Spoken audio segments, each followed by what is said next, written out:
कविता. डॉक्टरांनी स्पष्ट सांगितलं आहे, बाबांच्या ऑपरेशनसाठी 5 लाख रुपये लागतील. सचिनच्या आवाजात काळजी होती.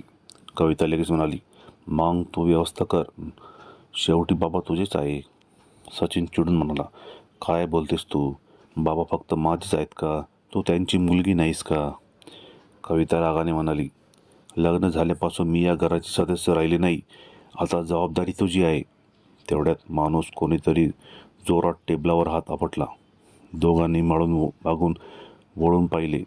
समोर सचिनची पत्नी नेहा उभी होती. तिच्या डोळ्यात संताप होता. ती म्हणाली, बस करा दोघंही.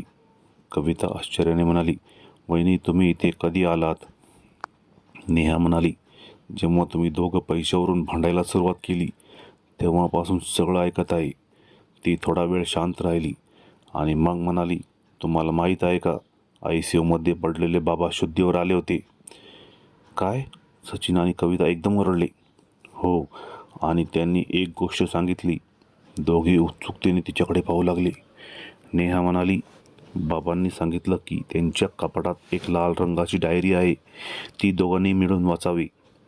घरी पोहोचल्यावर त्यांनी त्या डायरी शोधली.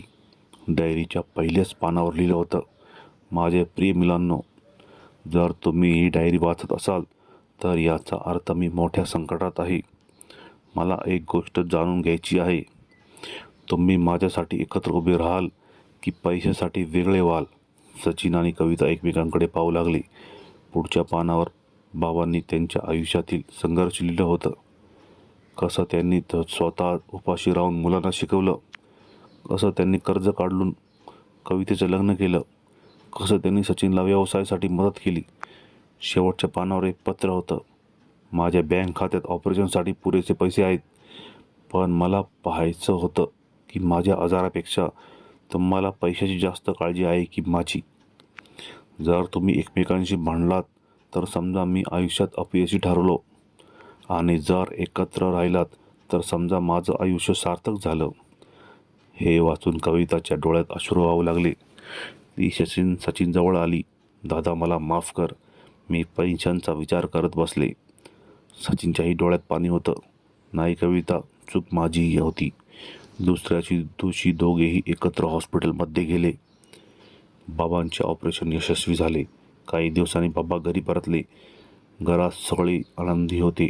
जेवताना बाबा हसून म्हणाले, माझं ऑपरेशन डॉक्टरांनी केलं, पण माझं तुटलेलं कुटुंब तुम्ही दोघांनी वाचवलं.